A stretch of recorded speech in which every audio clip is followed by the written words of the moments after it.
A haunted house, you say?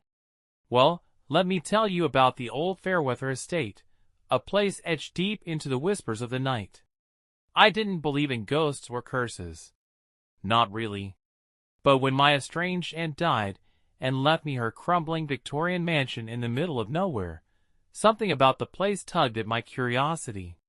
The house, they said, was special. That was what the lawyer called it when I signed the deed. Special? I'd scoffed. He looked at me over his glasses, his tone lowering. You'd do well not to live there alone. That was an odd thing to say, but I shrugged it off. A house was a house.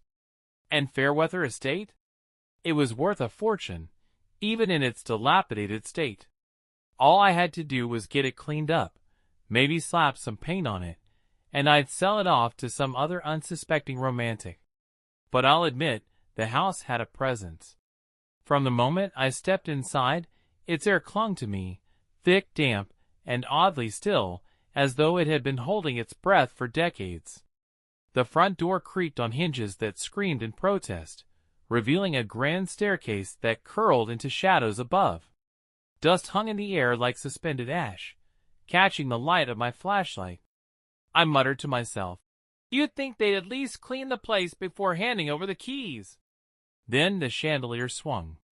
It wasn't violent, just a slow, deliberate motion, as though something unseen had brushed past it. I froze. Logic told me it was the draft. After all, the place had more cracks and holes than walls.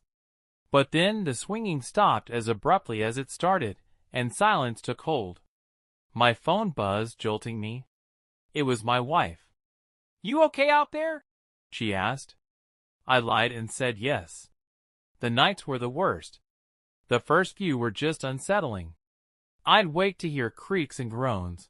Normal, I told myself, for a house of this age. But then came the tapping. It started softly, as though someone was rapping on the walls. Tap, tap, tap. I followed the noise down the hallway with a flashlight, heart pounding. It led me to a room at the far end, its door slightly ajar. When I pushed it open, the tapping stopped. The room was empty save for a sheet-covered mirror leaning against the wall. The mirror wasn't supposed to be there. I was sure of it. I approached, hesitant. My fingers hovered over the dusty cloth before pulling it free in a single motion. The mirror's surface was black, not reflective at all, like staring into an abyss. And then, I swear to God, I saw movement. Not behind me, but within the mirror itself. A pale, gaunt face appeared, its hollow eyes locking onto mine. Its mouth twisted into a grin far too wide for its face. The flashlight slipped from my hand, clattering to the floor. In its faint beam, I saw the blackness in the mirror stretch outward like tendrils, curling and reaching for me. I ran. I wanted to leave.